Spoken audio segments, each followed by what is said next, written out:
Good evening, everyone.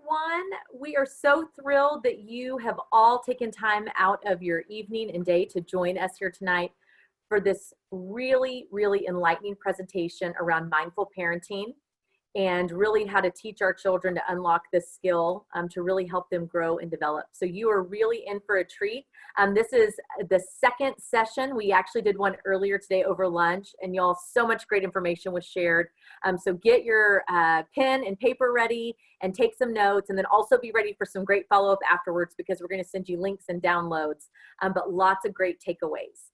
Now, my name is Callie Miller, and I am with High Profile Staffing. We're a Dallas-based staffing firm specializing in administrative, accounting, finance, and human resource placement. So if you are currently looking for your next career opportunity, or if you're looking to add top talent to your team, please reach out. We'd love to connect and learn more about how we might be able to partner with you. Now, we are thrilled to be offering this webinar. We've hosted several others, especially since this COVID outbreak, just to allow people the opportunity for professional development.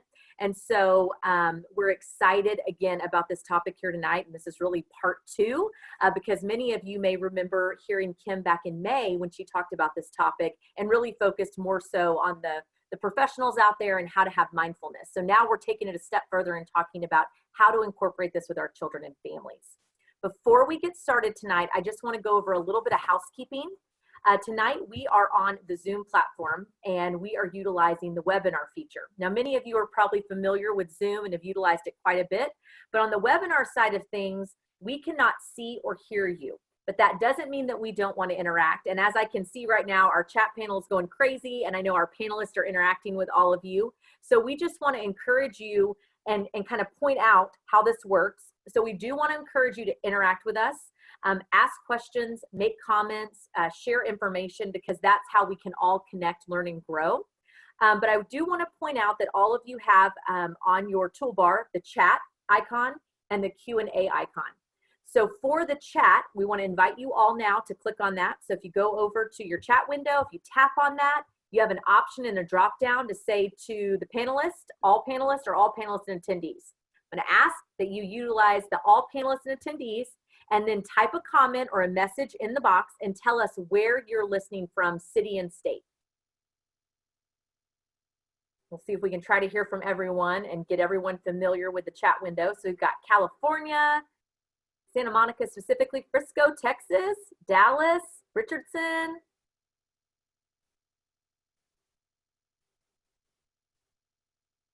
Dallas. So lots of Texas folks tonight. Today, y'all, we were East Coast, West Coast, and in between. All right, great. So that's the chat window. And oh, Arizona, welcome. So please utilize this throughout the presentation to chat. If you have a question for our panelists, please use the Q&A window. So there's a little button with the little bubbles, and I pointed out here on the arrows on our slides. But please utilize the Q&A, because that will help us to best manage the questions. The panelists can see them. In the chat window, sometimes things can get lost. We'll still be monitoring it, so don't worry if you accidentally put one in there, it's no big deal. But if we could just try to use Q&A, that would be awesome.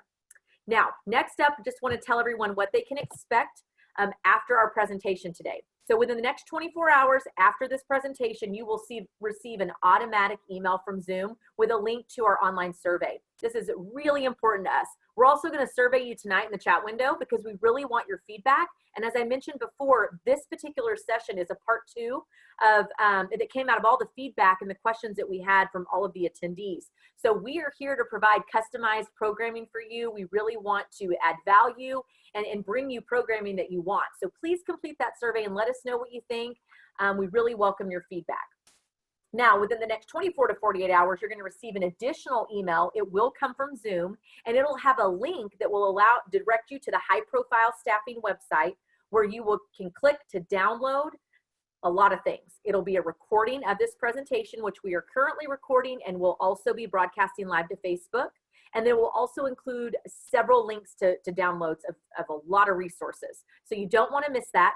If for some chance you don't get the email or it gets filtered out, You can check out our website, highprofilestaffing.com/events, and you can visit and find a link to this event and the downloads, as well as all the past events, including the one that Kim hosted back in May. So please do that. You don't want to miss, especially the one that Kim did on mindfulness, because it just really builds upon this one. And one more thing to mention, tonight we're doing prizes. We've got some giveaways of these great children's books, and so stay on. We're going to be spinning the prize wheel at the end of the session, and so we ask that you stay on because we will be drawing to draw names for this book. Now, it is my pleasure to introduce our presenters tonight. And first and foremost, we've got Kim Zoller, who's the CEO and founder of ID360. And like I said, she's back again to continue this conversation and talk to us about how we can really teach our children mindfulness and this practice. Now, like I said, if you did not attend the first webinar, don't worry, you can go back and download it. But all of this came to be because of the feedback that you gave. And so we are really excited to really dive deeper into this conversation. And then Kim partnered with her friends over at the Akiba Academy to develop a 3-part series that link is going to be shared as well, but they're going to dive even deeper into this really dynamic topic. So there's a lot to come from this. So again, just kind of get ready. We hope you had a little extra cup of coffee and are ready to just dive in and soak it all up. So Kim Zoller, for those who don't know Kim, she's amazing. She's such a dynamic thought leader, author, speaker, trainer. And a fun fact that some of you may not know is she's actually an alumni of High Profile Staffing. 30 years ago, she got her start in staffing and worked for our now owner and CEO, Bronwyn Allen. So that's how I came to know Kim. And I'm just really honored to know her and be associated with her. She's really a phenomenal lady, so you're going to learn a lot. Now, her company, ID360, is pretty amazing. For over 30 years, they have been partnering with clients all over the globe, several that are represented here on the screen by their logo, and many of which attended earlier today and are also attending tonight. So welcome. But Kim's company and her team do so many great things. They have leadership training and mindset training. They do C-suite development. They talk about and teach companies how to develop a conscious culture. They do performance and executive coaching as well as team building. So if you and your team are looking for someone to partner with in these areas, and right now is the time to do it, to really build your team up and really engage your workforce, reach out to Kim and her team. She would love to engage with you. Now, in addition to all of those things, if that's not enough, Kim has also co-authored books that you can find on Amazon, and we've mentioned those here. Check them out, really amazing. And then we're excited because Kim has introduced us to her friends over at the Akiba Yavne Academy of Dallas, and she's invited them to join this conversation today, and these ladies are incredible. So we have Jordana Bernstein, and we also have Dorit Schonbrunn on this session tonight. They were here earlier today, and like I mentioned, they are with the Akiba Yavne Academy of Dallas. And Jordana serves as the Director of Early Childhood Education at the Akiba Academy. She brings 25 plus years of experience in education and childhood development. She has served in the director role for the last 15 years and is the proud mother to 4 children. And then Dorit is the Early Childhood Pedagogical Coordinator. And what that means is she works to support and educate teachers, families, and children. Dorit has over 27 years of experience in early childhood development and education, and she is the proud mom to 2 young adult children. So y'all please welcome, I know we can't hear you, but y'all can maybe do in the chat, woo woo, to our ladies here tonight that are really gonna pour into all of us and teach us about mindfulness with our children. So take it away, ladies. Okay, well, good evening, and we are so excited to be here and sharing mindful parenting at night, and the fact that you're here is really, really incredible. So thank you for joining us. This is, the mindfulness is a huge passion of mine and of my life personally. And to team with 2 incredible people is just amazing, and they have been a part of my life. And actually, Jordana started as my kids, who are 20 and 22, their preschool teacher. So it's really kind of fun to be to be doing this with you guys. And you know, the best part is that I'm still learning, and that I wish I had known this when my kids were younger. So what are we doing? Well, tonight what we're doing is we really are understanding what mindfulness is and why it's so important to you and your family. It is like a ricochet, you know, or throwing a pebble into water and just watching it expand. It's an incredible tool. And the most important thing is that it is a tool. These are skills that we learn, which takes us to that we are going to be offering tools to help you deal mindfully, that improve your relationship with your kids, improve again with all relationships. The main thing that we wanted to offer all of you is that you walk away with real tools, with real takeaways, with some real actions. So everything that we discuss, you will have that. And then the great thing is that on high profile site, as Callie was saying, you're going to have a PDF that you can download with everything. So absolutely take notes, and you're going to get that as well. And lastly, just unlock your internal skill set of calm. That's what we are hoping for. Hopefully you are in a place in your evening where you do have a little bit of calm. And so that's what our goal is. What I have learned, especially with my boys and all of this, is that we cannot teach skills that we don't have, and we cannot model skills that we don't practice. And it is all a practice. So as we talk about these things tonight, I really want you guys to think about that it's one by one. It's being mindful in every situation so that we can model them. And over time, they become, they become rote. They become things that we really get used to doing. And our kids, no matter how old they are, get used to it. And ultimately, we cannot practice if we're not mindful. If we don't catch ourselves in a moment or even afterwards, we have to, if we don't catch ourselves, then we're not being mindful. When we catch ourselves, we are being mindful. So a lot of you have been on a session with me, and so I don't want to spend too much time on it, but what is mindfulness? What is it anyway? And I look at this labyrinth of just that calmness of walking in the water. And mindfulness, just, for all of us, is really this place of just awareness. And so here's the definition of mindfulness: a mental state achieved by focusing one's awareness on the present moment while calmly acknowledging and accepting one's feelings, thoughts, and sensations. That's the biggest thing. It's not that things are not going to happen. It's not that your kids aren't going to drive you crazy, because they do. Or it's not that someone's going to send you an email that isn't going to, trigger you. It's that in that moment, it's being aware of what's going on and then dealing with it in the moment. I think for me, one of the biggest things is not wishing that someone doesn't do something, or not wishing that I wish my kid would do this or do that, or especially when they were younger. And so that's really what mindfulness is. And it is really about being present and knowing that, we're in session. This is it. I can tell you for myself that, there are times that I even, will say with a friend, oh, I wish I had known this, or I wish I had been more present. So I can choose in this moment, even as my kids are young adults, to be present in the moments with them.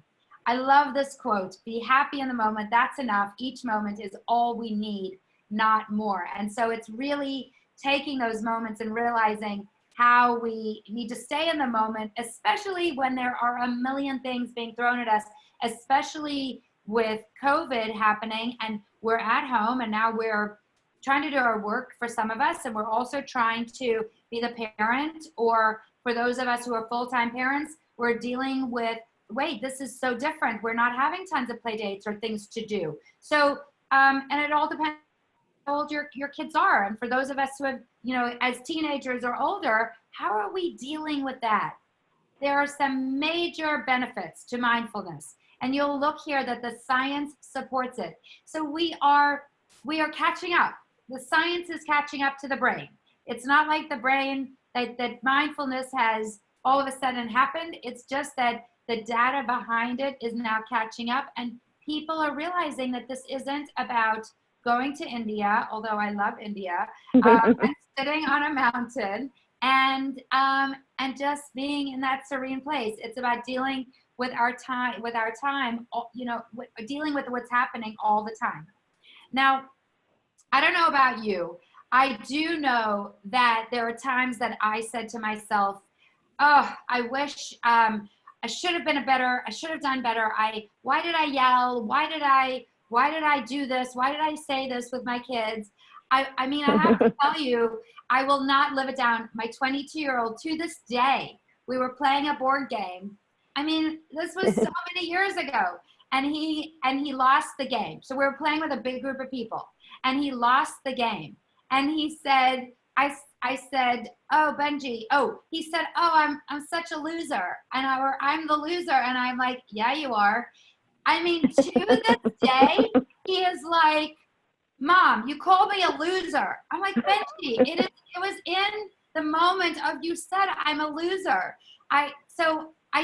When I look at this slide and what this says, this is so important for all of us to know that our emotions and things that we do or things that we get triggered, or even it could have been 10 minutes ago before this started when you may have been yelling at your family to quiet down, that our emotions are not us, that our emotions are triggers. And that's what we're focusing on tonight with Dorit and with Jordana, about how we focus on those emotions and how we align our emotions with truly who we are on the inside. And so it's really learning about what's happening in our bodies and our kids learning what's happening in theirs. And it's about learning that when we're in fight, flight, or freeze, we go into a place of I'm so upset, or I'm angered, or I'm triggered, as I say. It's how to interrupt that. It's how to calm ourselves to come into a place of not being hijacked. And it really is about breaking the chain of associating something that triggers us with the emotion that it triggers us. So one thing that some of you may be able to relate to is that when my kids were little, the biggest thing in my life was that they would not go to bed. I mean, it was like every single night. I'm like, please go to bed. So I taught my kids all of the stuff that we're doing. And I said, I taught them all about amygdala hijack, which Dorit is going to talk about. And so my kids, I'd be like yelling, go to bed. And then when they learned, about emotional intelligence and what an amygdala hijack was, they would say to me, Mom, you're getting hijacked. I think you're going to hijack. And then I would say, all right, I'm going to bed. I'm going to my own bed. You guys can do whatever you want. The thing about it is that we want to take away that those emotions of like, oh, they're not going to bed. Let me figure this out. So I want you just to think about, how do we do that? How do we break that? And ultimately know that this part is so important, that our brains are single processors. They can either be in anxiety or they can be in gratitude. And I want you just to take a minute and think about something that has really bothered you in the last couple of days with your kids or kid.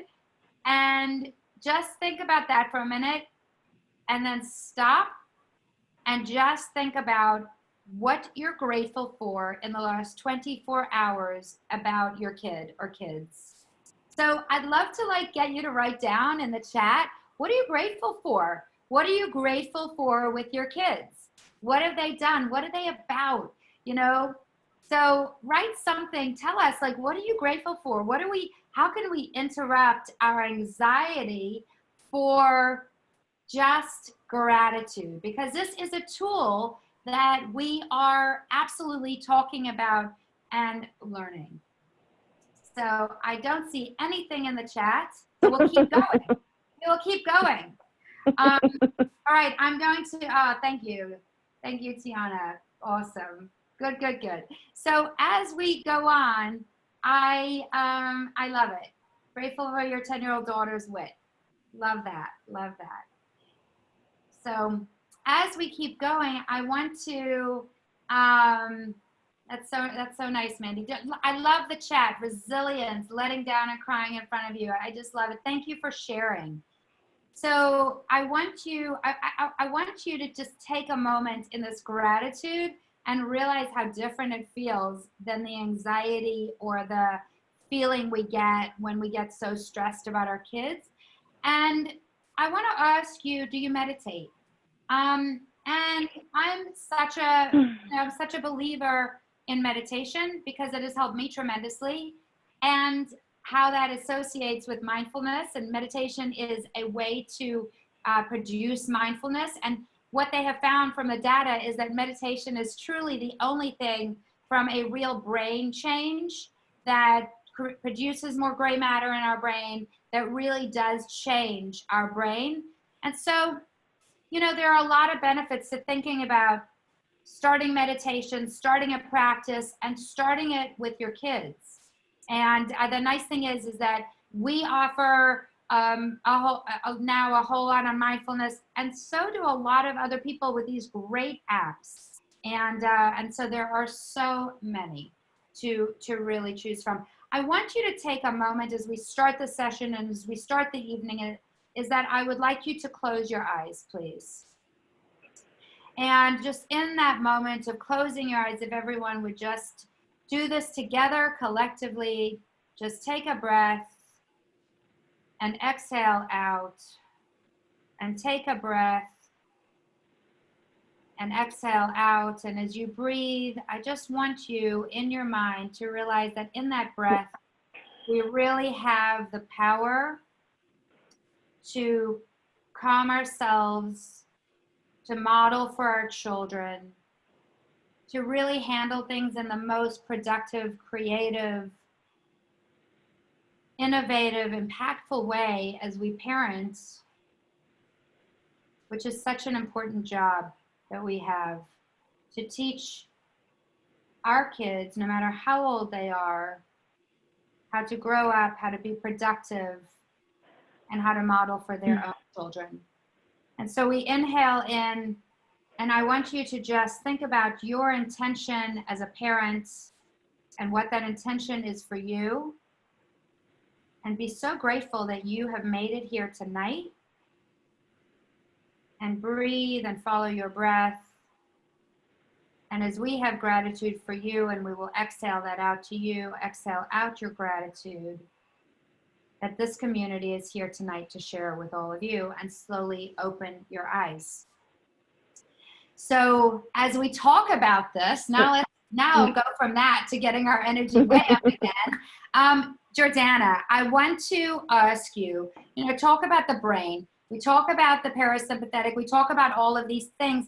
I also mentioned that right now we're dealing with, not only are we dealing with these things with COVID and the things that are happening in our world, but even before this all happened, you and I had a discussion about how things have changed so much, with our children and their need. So why is it so important, even now more than ever, that mindfulness is really so critically important? Thank you for that question, Kim. And also thank you for giving Dorit and I this opportunity to share in this experience with you, because we're very passionate. I hope you all see by the end of this session how passionate we are about this and this topic. Really at this point, between the two of us, Dorit and I, we've worked with thousands of children and families, and some of those children are actually even parents right now. Like Kim just told you, I had her little guy who's now a big guy, Benji, in my class, and he's a young adult now. And many of our children that we have worked with over the years are now parents. And one thing we've definitely seen from our experiences personally, professionally, from collaborating with others from around the world, around the country, is we've seen that the stress of a family is going up. And parents are really, really struggling more than ever, because what might have worked, the parenting classes and skills and tips from 15 years ago, and even the way that we were parented when we were kids, those techniques, those tools, they're no longer working with our kids.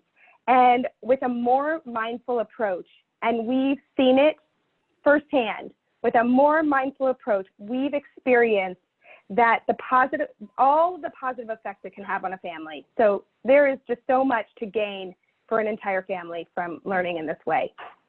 Yeah, thank you. I think, it is so interesting how I watch how different things are today. And even as my kids, even though, they're older, even 20s and 30-year-olds, the expectations because of things that I did or they did or other parents, it's amazing how to watch it evolve. And then also watching the kids today, the younger kids, I should say, their need to be able to just, slow down and feel the parents' presence. So, I think one of the things that I have learned, especially from the two of you, is that learning about the brain, learning and really understanding what is going on for kids is so important. And it's also so important for us. So Dorit, I'd love you. I just am going to warn everyone that you are in for the very biggest treat ever, because it's my favorite thing. I could just listen to it. And by the way, we have a link for you on this, so you can actually watch it again and share it with your kids. I'm just giving you the little heads up there. So will you tell us, Dorit, how does knowing about the brain relate to mindful parenting? Well, first, Kim, thank you so much for having me. It's really just a pleasure to be here, and that is a great question.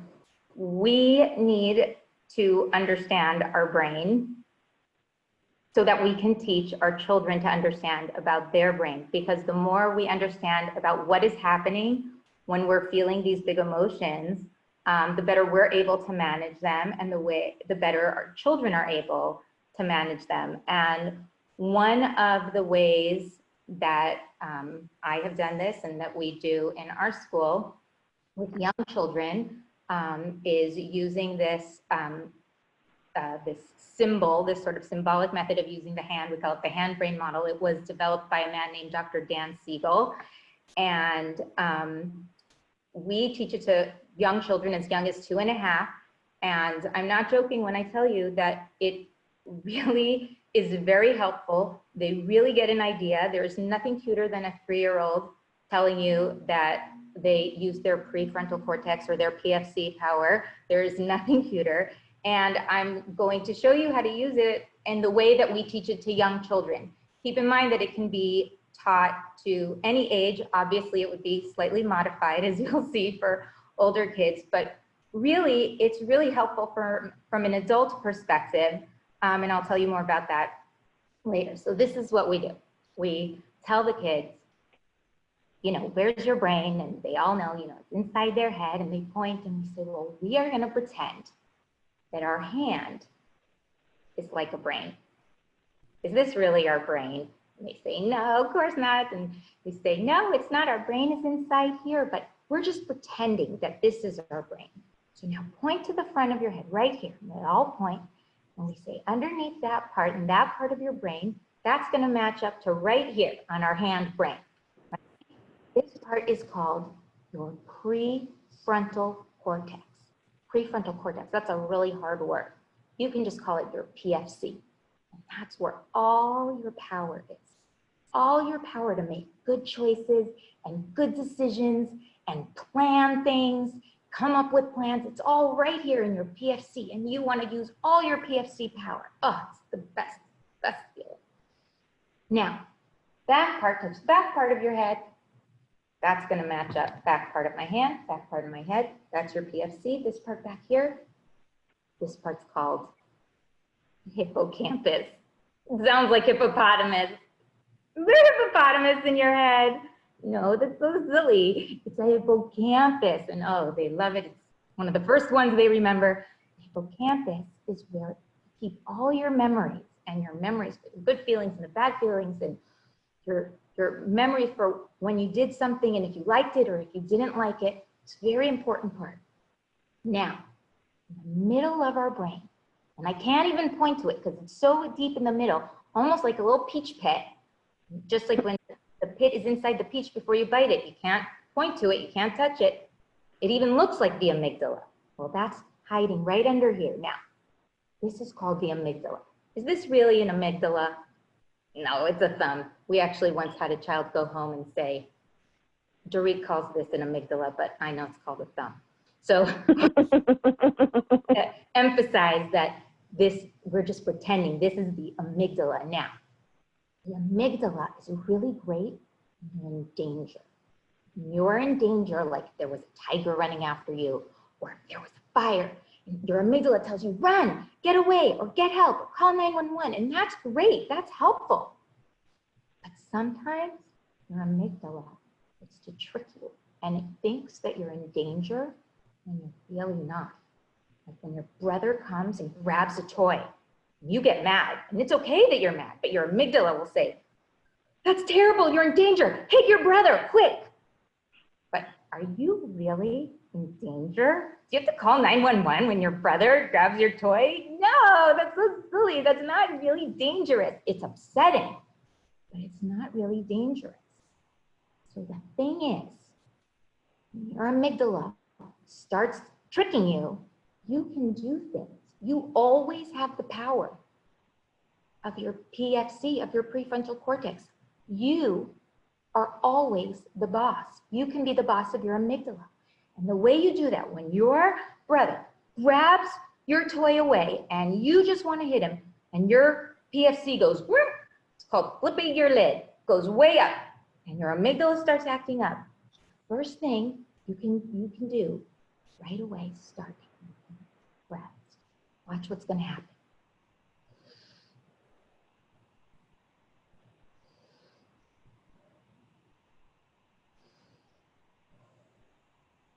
What happened? Now you've got your PFC power back. Now you can make a good choice and a good decision. Your hippocampus can remind you, hey, wait a minute. When I hit my brother, I get in trouble. I don't like that.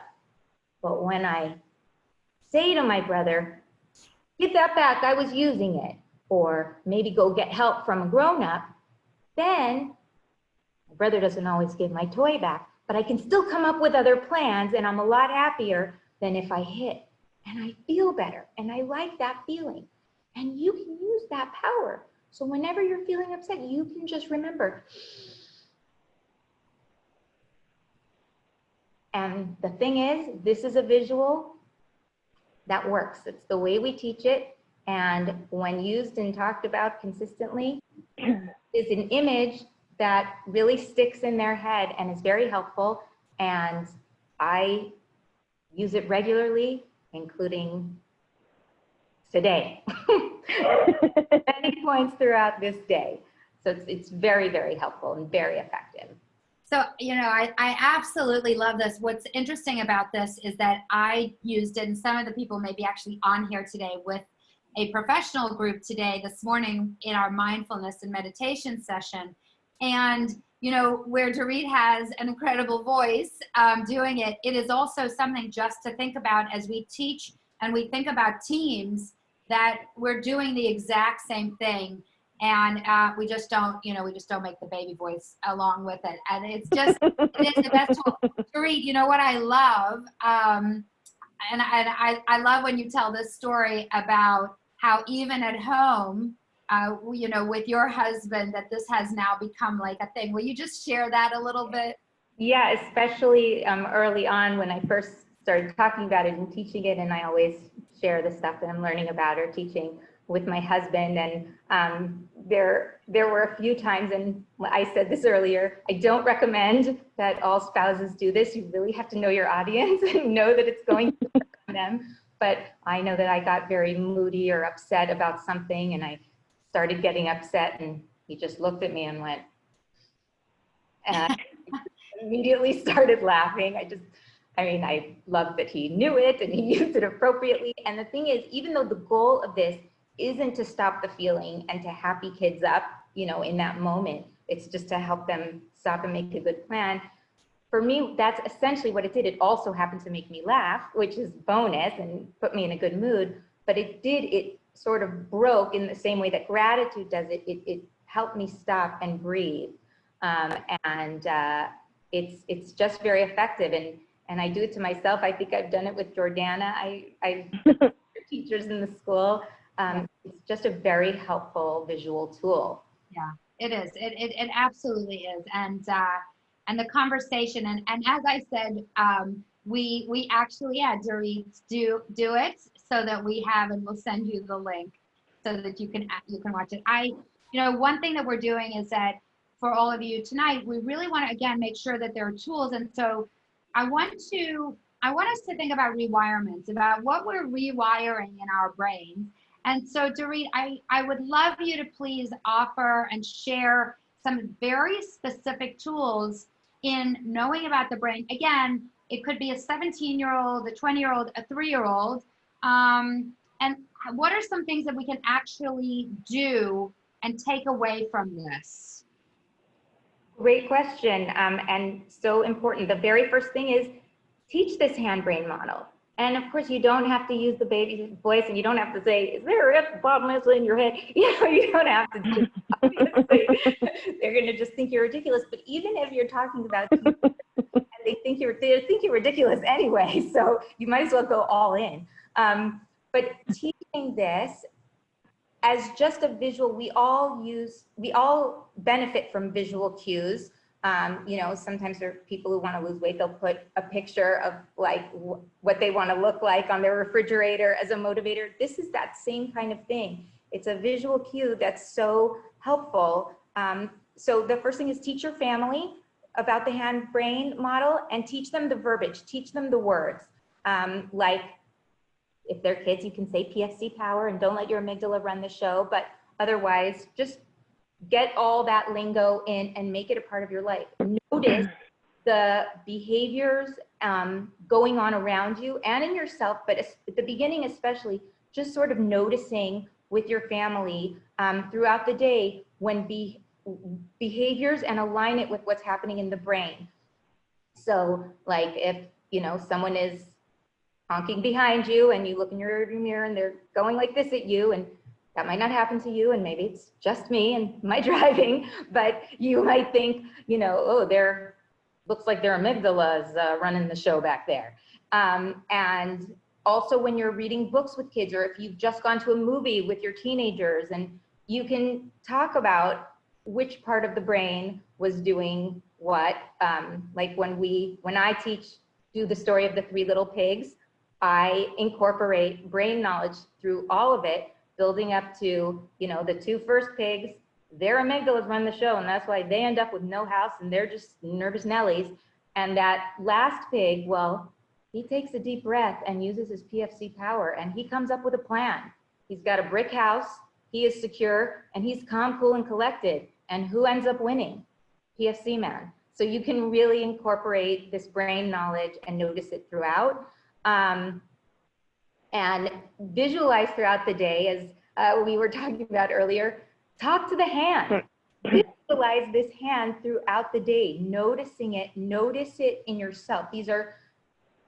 We don't change our behaviors overnight. So the very first things we can do is just when we're feeling upset, even if you can't change your behavior, imagine that you're flipping your lid and then breathe and come and think. And even, and the goal isn't, remember, when you're doing this, isn't to stop what's happening. It's not, I want my kid to be doing something different, even though you kind of do. But this is to break you from that habit. It's to just, okay, this is happening right now. So what am I going to do now? How am I going to move forward intelligently? Yeah, I think that's such a big thing. Is again, like when our kids are doing something, we were talking earlier about, if they keep asking to go be with their friends right now, when, or go to a party, or have a video game, or eat candy. It really does not matter where they are and what stage. It is not about wishing that they wouldn't, it's that they are. That for me, like it just resonated with me so much to realize, oh, this is where they are. And then let's just talk more about now what do we do with some of that. And so thank you for sharing that. How do you feel that by being more mindful and understanding the brain will help us be better parents? So, I mean, it's just that, as you mentioned before, and as Dr. Becky Bailey from Conscious Discipline, she uses this phrase, you know, we can't teach skills we don't have. And when we start incorporating this first, and these pauses, this is what mindfulness is. It's being in the moment right now. We need to do it first. Yeah. We're not doing it. There's no way the kids can do it. And we need to tap into this inner calm specifically because our children are looking to us. There's this idea of what's called social referencing. Children are looking to us for our behavior, for what's going on inside of us. They're often not listening to our words, particularly when we want them to, as I'm sure you will all agree. But what they are listening to is our body language and our facial expressions. And when they look to us, they are looking to see, and this is for children of all ages, even young adults, they're looking to the significant people in their lives for how they should feel. And if they sense that you are not calm, that you do not believe in them, that you are full of angst and worry, which we are, but we need to find a better way. If they feel that, then if they feel that in us, then that's how they will feel. So that's why, that is how this immediately helps our parenting, because they are looking and feeling how we are. And this includes, by the way, and I cannot stress this enough, infants. And very often parents are very nervous with infants. That is a message that is sent very powerfully, and there are lots of studies that prove it. We need to feel it on our inside so that when our children look to us, all they get emanating from us is. Yeah. So it's so true, you know, let's talk about the rewirements. You know, what can we do that's even extra as far as being more mindful and sharing this, you know, and then even I think for ourselves, you know, knowing that there are times that I haven't been. So here we are tonight discussing this instead of beating ourselves up for what we have done. Really, what can we do tomorrow or tonight? 100%. Well, the first thing is, and you don't have to feel it. Remember, at the beginning, it feels awkward, but try one time in a day when something happens that you don't like, that your kid does, or that happens, that you name out loud, that you stop and you say, because remember, you are modeling this. The more you do it, the more they see it. Don't just let it happen in your head. Spell out what you're doing. I don't like what I'm seeing right now, and I need time to think about this and respond. And that's key. We're responding, not reacting. And it's okay unless there is imminent danger. And this, I'm gonna make people uncomfortable and say, if your kid is about to hit another kid, your other child, that's actually not imminent danger. Unless he's about to hit him with like a 2x4 or coming at him with scissors, that's imminent danger, fine. But just a hand, even a little bite, like a 2-year-old biting a baby, it's not great, but you can still stay calm. I know you're probably thinking, I can't stay calm, but you can. Unless there's imminent danger, stop, and you don't have to respond right away, but say what you're doing. I don't like this. I'm gonna take a minute to think about how I'm going to handle this. That is very powerful over time. Pay attention to how you're feeling when these uncomfortable things happen, particularly when your children are having uncomfortable moments, like when your child isn't getting what they want and feeling upset, and how, you know, these trigger moments, how it makes you feel, and recognize it. And then this is the really hard part. Practice thinking to yourself, okay, I can handle this, but more than that, I believe that my kid can handle this. Even when they're crying, they are going to get through this. And that's really one of the hardest parts. But the more we believe it, the more, and this can be with your own kids and with other people's, I've seen it work with other people's kids too. They really feel it. And eventually, you know, they live up to our expectations. So if we believe they're going to get through it, they will. And if you mess up, and you will, and I do very regularly, we all do, because we're human. And these are skills that we just do our best with.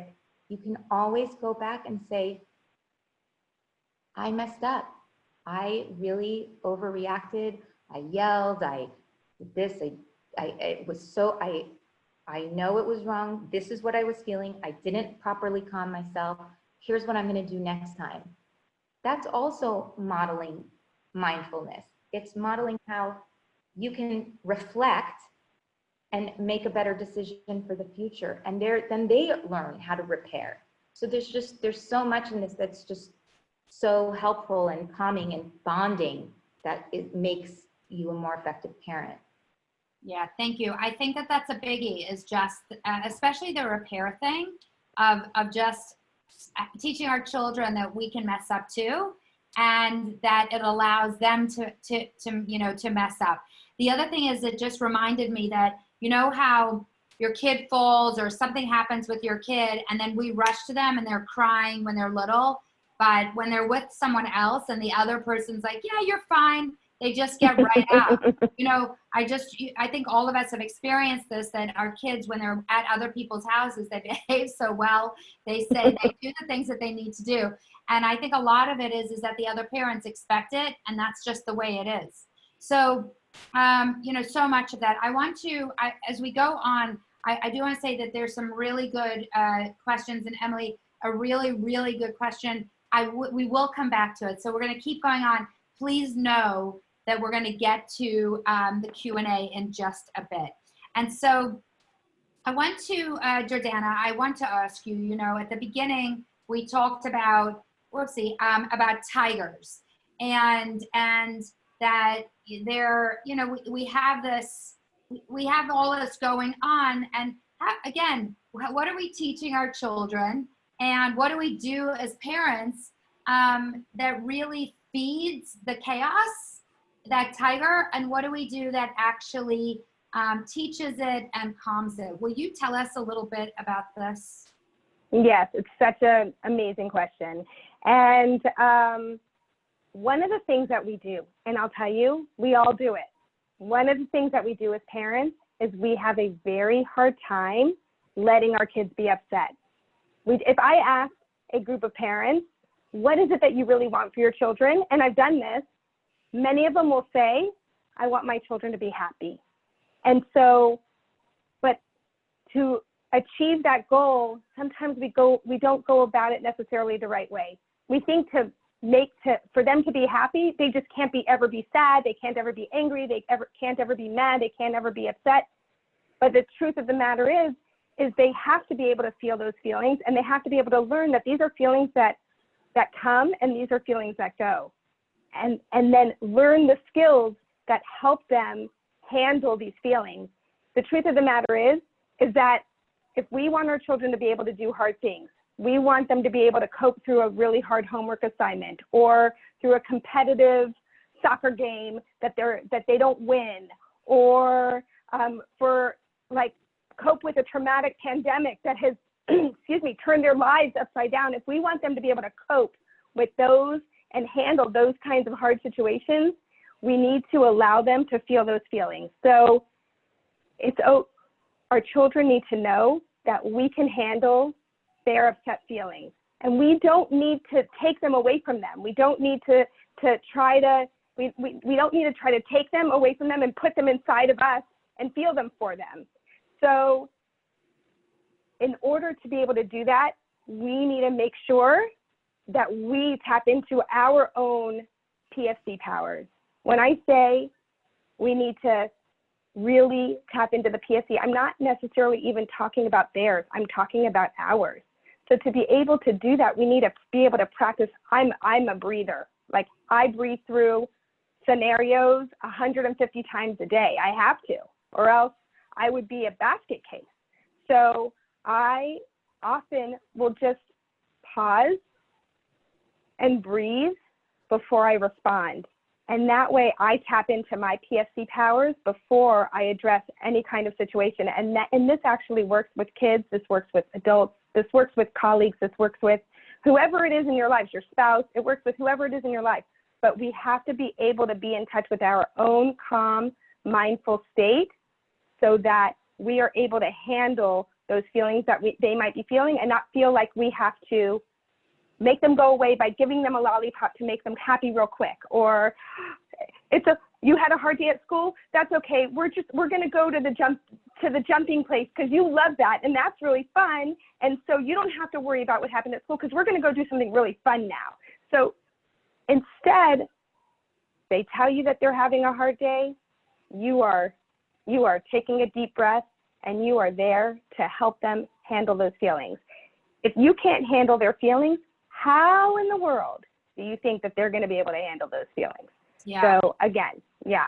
It's so true. And it's also, as we get into the rewirements, Jordana, it's also for those of us who, as we want to appease our older kids too, and we're so nervous about all these feelings, like, let's go buy you the new phone. Let's go do this, let's go buy you a video game, whatever it is.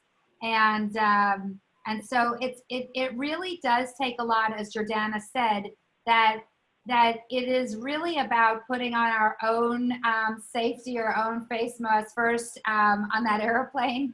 Yes. Before we put it on our kids. So tell us about, I know that you mentioned these,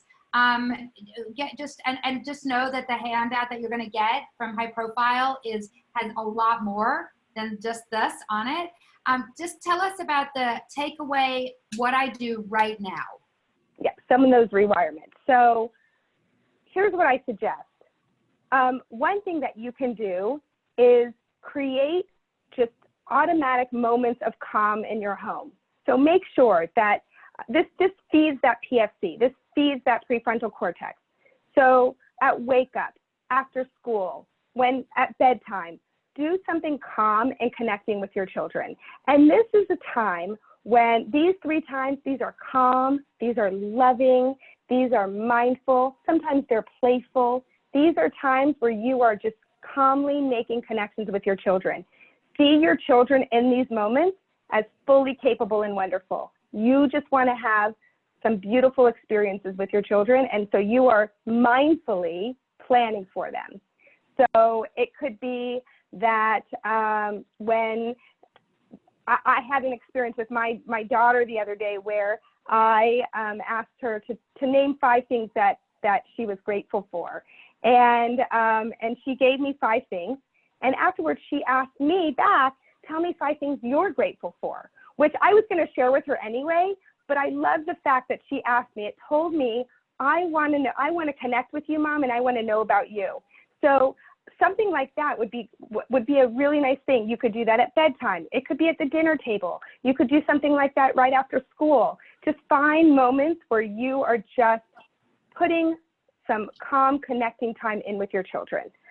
The other thing is this is another thing that you plan for, okay? So this is a way that you are feeding your PFC and not letting your amygdala hijack you, all right?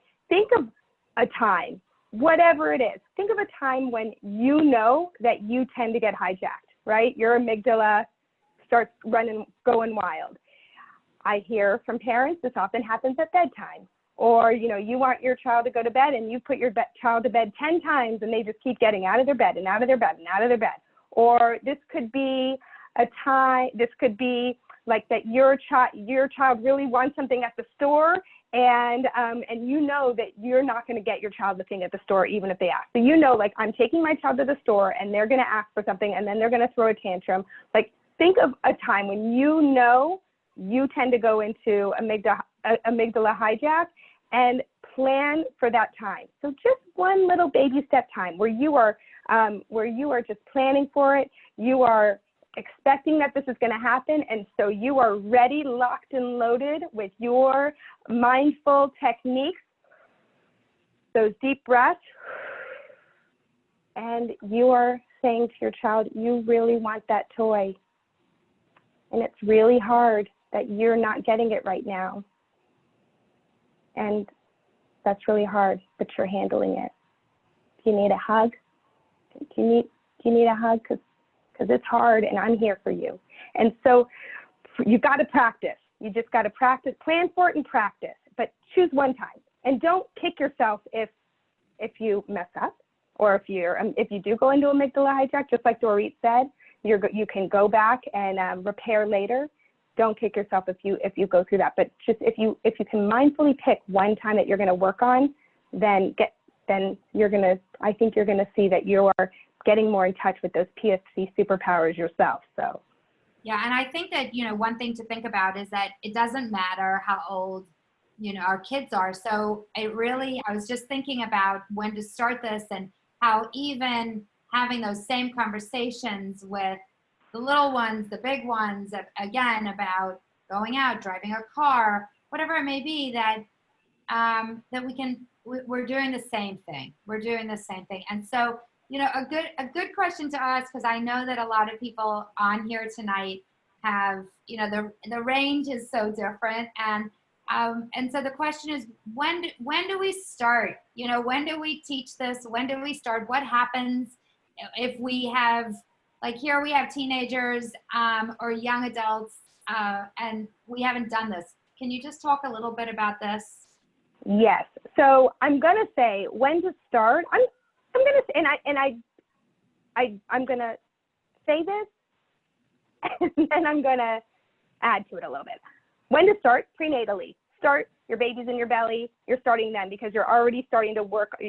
We know that we experience a lot of anxiety about what's to come when we are expecting babies kicking. Is that a good thing? Is that, you know, all of those kinds of things. You want to start prenatally to just work on your own inner calm during moments.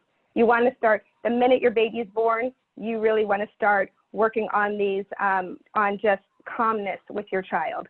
But it's never too late. Just like Kim said, even if you have teenagers, this works at any age. I know that we all ourselves have experiences as parents where we maybe were not so mindful when they were as mindful when they were younger, and when they were older, we kicked it into full gear. So please don't let this discourage you if you're thinking, well, my kid's already 10 years old. What do I do now? You know, I certainly wasn't calm when they were pregnant, and I have not been calm the last 10 years. Well, don't worry, have no fear, because you can start this at any time. And like I said, this works with spouses, colleagues, bosses. It works with everyone. So yeah, it's amazing. And before, as we're about to go into the rewirements, Jordana, at every stage, which I think is really helpful for everyone on this call.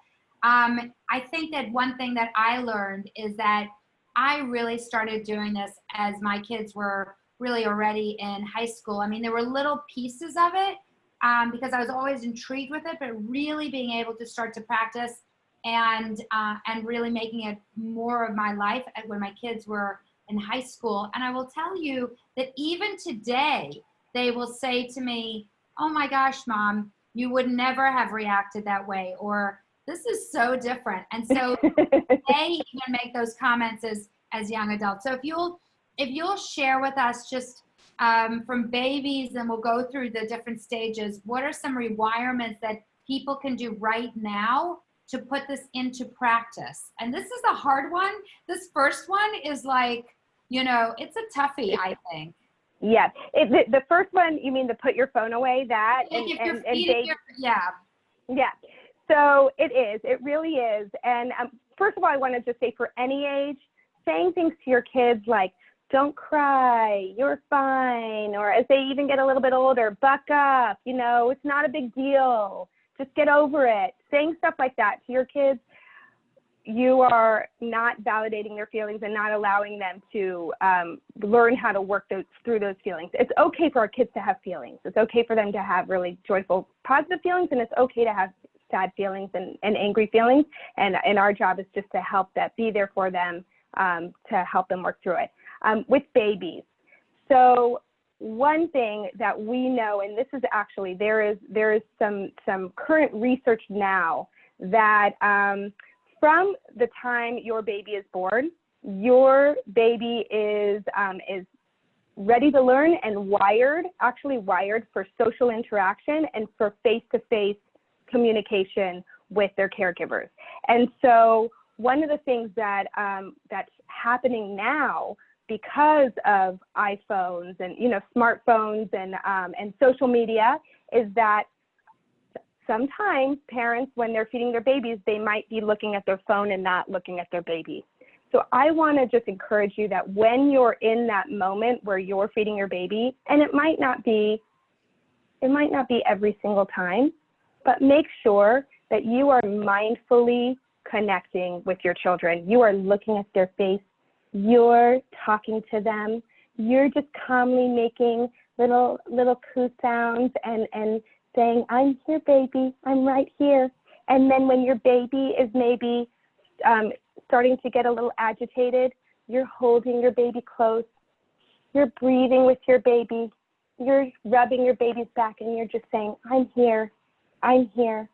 You're not saying, don't cry, don't cry. You're just saying, I'm here, I'm here. And one thing that we just need to always remember with babies is that our babies, from the moment they're born, they're learning how to verbalize internally and with language. So the messages that we're sending, I often hear people, and it just makes me crazy.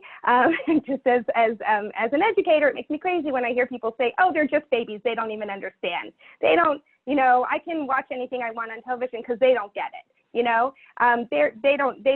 can't even talk yet. They can't talk, but everything that is happening, going into their ears, their eyes, that just what they're seeing, what they're feeling, that is wiring their brain. So we just need to make sure that we are trying to maintain those calm states. And sometimes it means that you have to give your baby to somebody else so you can go get calm to be with your baby.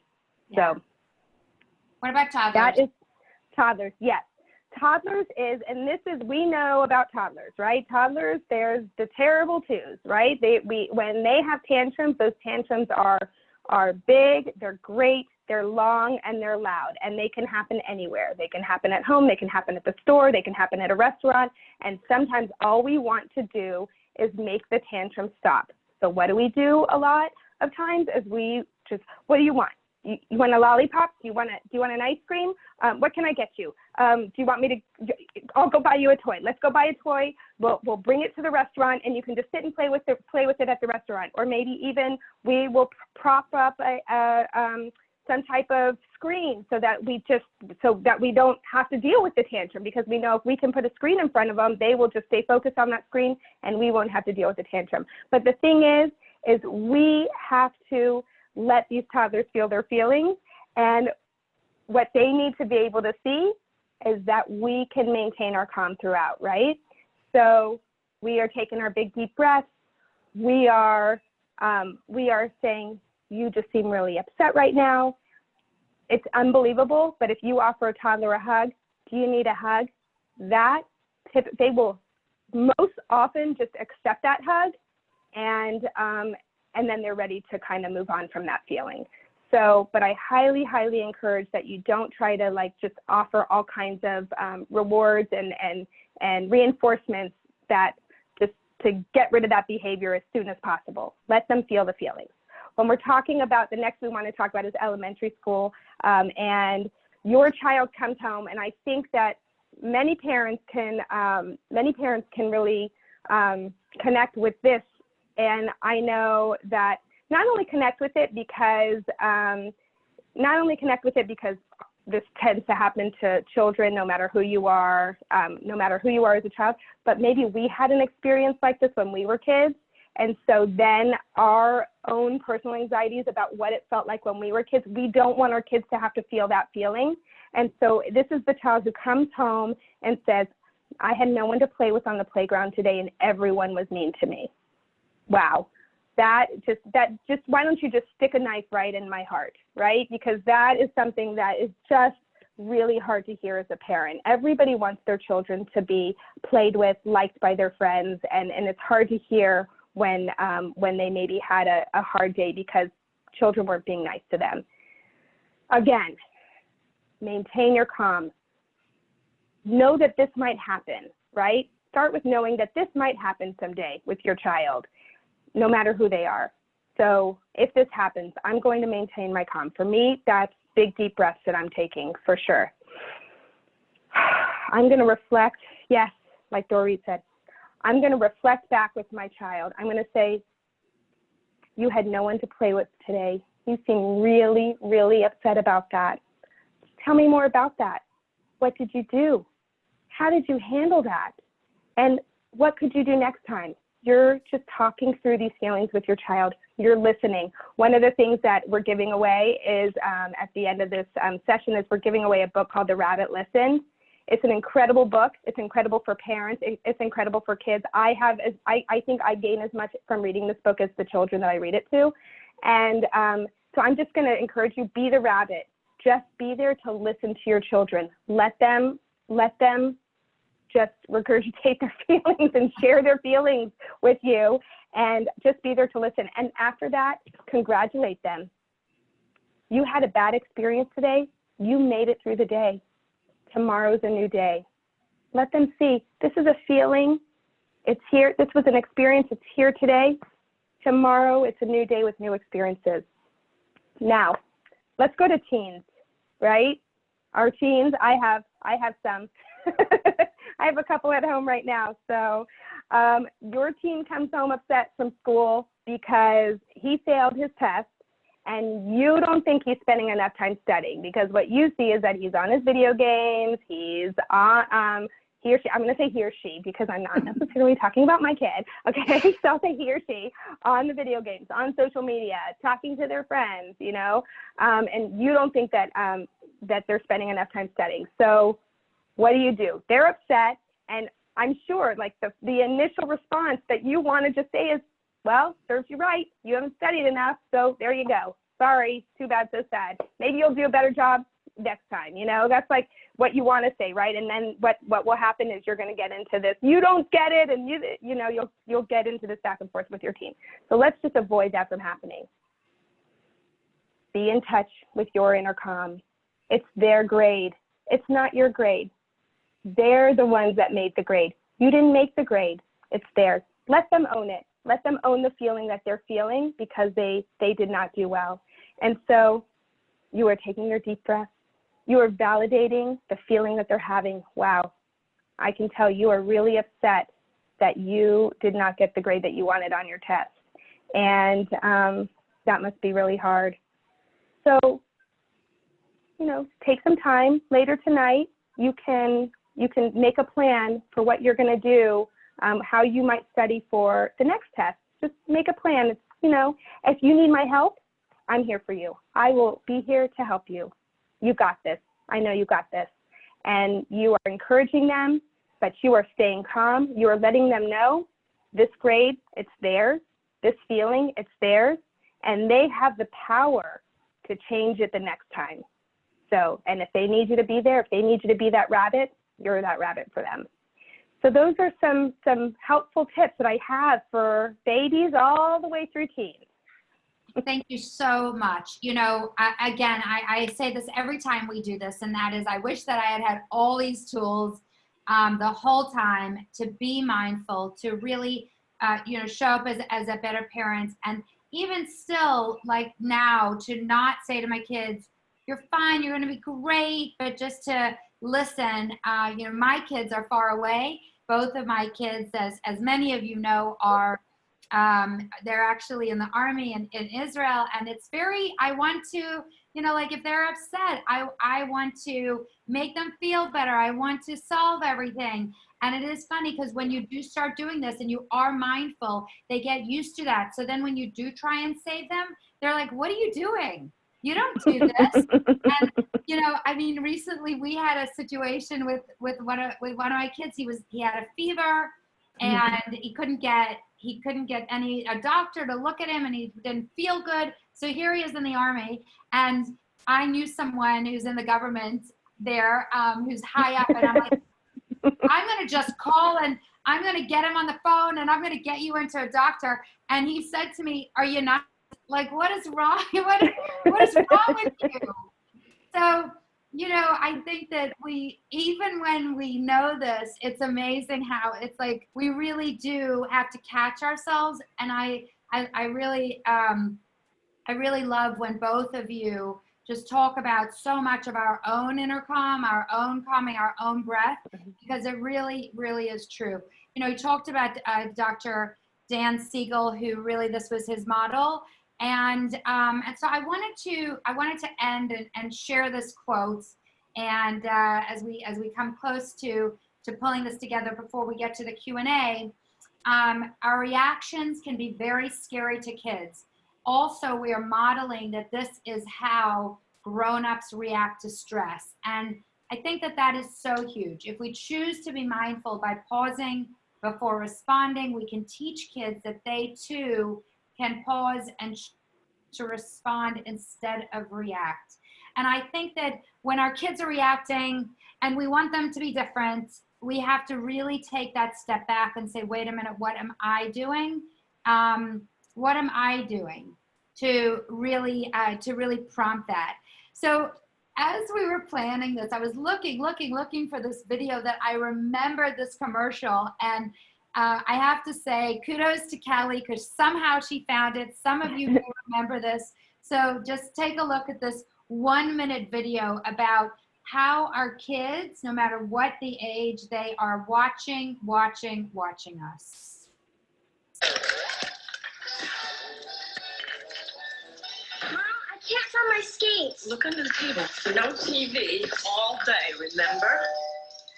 Our babysitter watches TV all day. Mom, why do you always have to work? It's called videos, food, skates. Can't we go to the beach? Today, honey, I've got a meeting with a very important client. Mom, when can I be a client?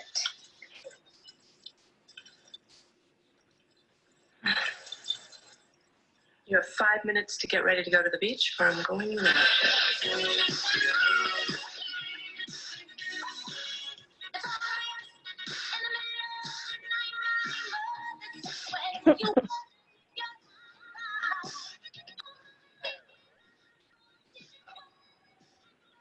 Hello? Oh, yeah. Hey, everybody! It's time for a meeting! So I know the quality of it is so bad because it's like from 1970 something, but I think that I love this. And this picture says it all, that our kids, as Jordana was saying, from the time they're prenatal to now, as old as they are, wherever they are watching us and doing it. So my computer right here, it looks outside, and every day I see this mother and daughter and father walking, and the son is and the son too. And it's very interesting because I've known them, so this is like one of my childhood friends. And as I'm watching them, I watch like how they all look the same as they're walking, and it just reminds me about how we do really model our parents. As it could be as simple as taking a walk and focusing on the calm, focusing on the positive, on the gratitude, and not how much they annoy us, or that, oh, here it goes again. They're going to ask that question again and get upset. Yes, that's what they're going to do. It's like my kids when they were younger, they're going to keep getting out of bed. Yes, that's what they're going to do. I can wish all day long. I mean, now I wish that they were here in their beds, but I can wish all day long that they're going to not get out of their bed. They're going to get out of their bed. So what am I going to focus on? That they're going to get out of their bed, or am I going to focus on, okay, what am I going to do? And what am I going to do about it? And so that's what today and tonight is really about. And I just, as we close, we're going to have a link that so many people said, well, we need more. As we get into the Q&A, just know that there is a link to a 3-part course that Jordana and Dorit are going to be teaching. and I'll have a link to that, and High Profile will have a link to it. And as you can see, there is a ton that they are going to talk about. And before we get to the giveaway, let's just do some Q&A. And I want to, if we can, I want to start with this, going back to Dorit, going back to what do I do? And so here is the question. In a real scenario, like if one brother takes another's toy and the first brother exhibits the fight-flight response by hitting him, how do we bring up the hand-brain model without it seeming like we are just trying to stop the behavior, though in a way we are? And then I could see it happening where the child says, hey, you took my toy, and then hits, and the parent says, Johnny, PFC. It could quickly just become the synonym for stop it. Does this make sense? So can you answer that? And then if you need to ask Emily another question. So those are all really great questions, and we've seen many ways that this can play out. So knowing, with all of this, nothing works all of the time. The thing is, as parents, most of us want like peace and quiet and things to go well all the time, and it's just not. There's nothing anybody can give you that will get that to happen. But assuming that so let's say we accept that this is going to happen. So the hand-brain model, ideally, you're teaching this and talking about it way ahead of time, like before you're even implementing it. I would even suggest you keep doing whatever you're doing at the beginning. Like you can't just, we can't just immediately start with this and think it's going to work. We have to first, do the noticing of our own calm, working on ourselves first, and teaching our families about it. Then, in that moment, you're using it. So it is really a great question to not use it as like a synonym for stop it, or we even had to change the way we taught it a little bit because kids would say, well, my amygdala told me to do it. But we found ways around that so that they wouldn't use it. But the idea is that you first of all, if you can't get to it ahead of time, I mean, it might just happen. There's so much to give in this answer. But at that point, you're really just teaching, okay, what just happened? If they're really upset and they've already let their amygdala run the show, chances are they're not even really listening at that point. So that's why the idea is that you're teaching some of this stuff and practicing it for like lighter things and telling them ahead of time, okay, you guys are going to be playing now. What's going to happen? What are you going to do to help yourself use your PFC power? So there's a lot of front loading that has to happen in order for this to be effective more often than it's not. And just like with us, just like we lose it sometimes, and maybe even often, they are going to also. And the younger they are, there's only so much they'll be able to use it. But hopefully they're over time going to be able to use it. So did I fully answer the question? I know that I didn't because there's so much involved. But I think that the main point for that is that just start front loading the information, talking about it, really making it a part of the vocabulary. And because you may even start to see a difference from that. So I'm going to ask a question, and Emily, you can also add to this question if you would like. I'm going to say that, okay, I sit down in the next couple of days and I do this. I want to, and then my kid takes the toy and then the other one hits. Then let's say I'm able to be calm in that moment. Do I say, hey guys, and if I'm calm, hey guys, remember remember PFC? Or, I'm just wondering, like, what could be, even in the next day or two, if the people who are on here do teach it, what's just one or two things that they can handle it? Like, can you give us just a tip or two on that? So I I would focus more on the follow-up when things are calm. Let's talk about what just happened. What were you feeling? What was going on in your brain? What can you do next time? And in the moment, you just separate them? I would say that there are things that you can do. It's like a whole other, Okay.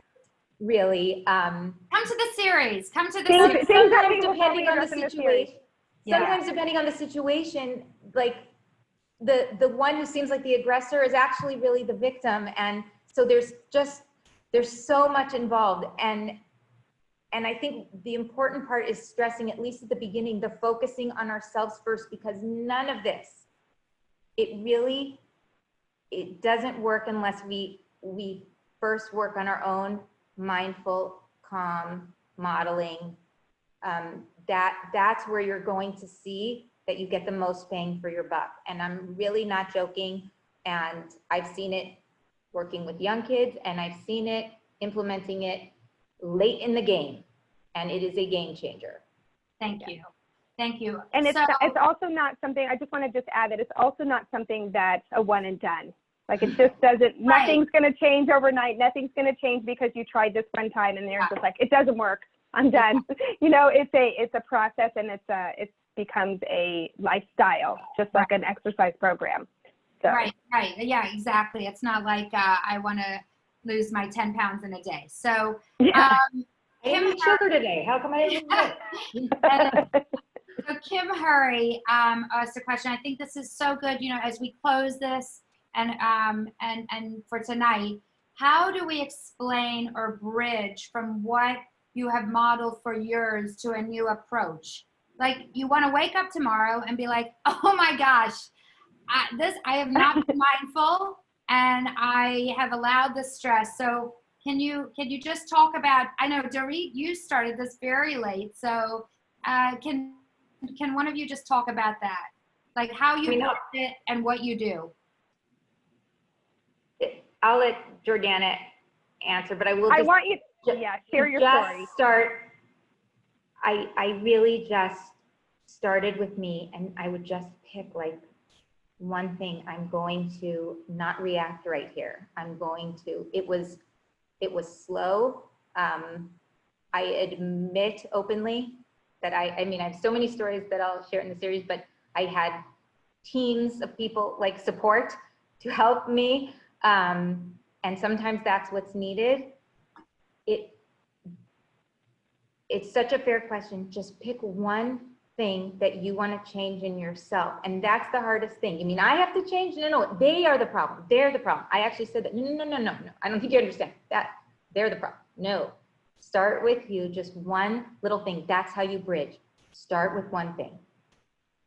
And I'm just going to add to that your kids might be surprised at how you don't react. You know, they might be really shocked and surprised at first and a little dumbfounded that you're not reacting the same way. And I would say with it depends on the age of your kids, but with older kids, let's talk about that repair. Like you could even sit down with them and say, I took this class last night and I realized that I have been really kind of losing it a lot. And I'm going to really try to remain calm during situations, because it's not fair to you that you see that it's not fair to you and it's not fair to me that I get so upset. So I'm going to this is something I'm going to work on. Like that's modeling, you know, by sharing with your kids, like, this is something I'm going to be really working on.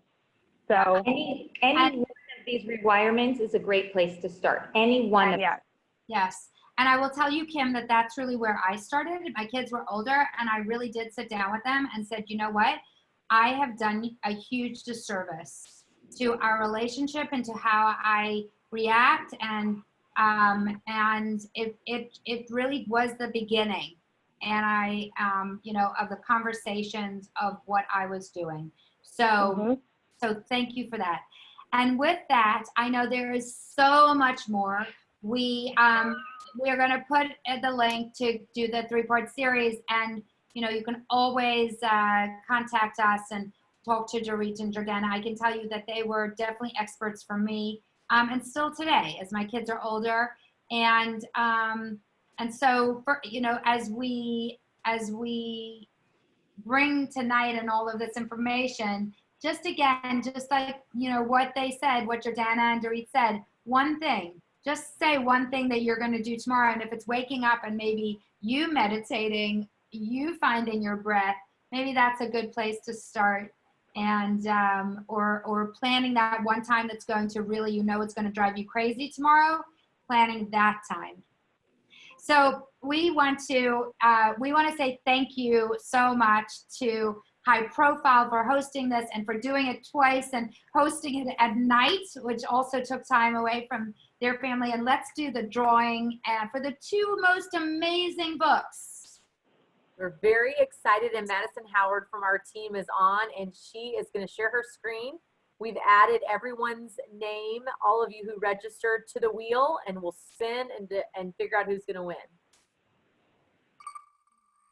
So our first winner, it looks like, is going to be Emily.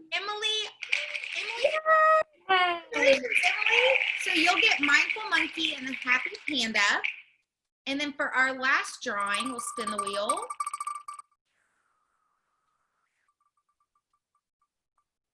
And this one goes to Kim Larson. So congratulations, Kim.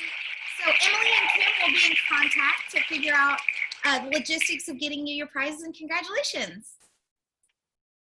Thank you. Thank you, Madison, and thank you, Kim, Jordana, and Dorit. Another incredible session. So many great takeaways. Literally, I'm getting writer's cramp from all the notes, and I really can't wait. Personally, because I have a 5 and a 1-year-old boys, and I can't wait to be a part of the 3-part series and just soak up all of this great knowledge. So thank you all again. Thank you for sharing your evenings with us. We really appreciate it. And to all of our attendees, we want to thank you again for attending. As a reminder, within the next 24 hours, you will receive the link to the survey.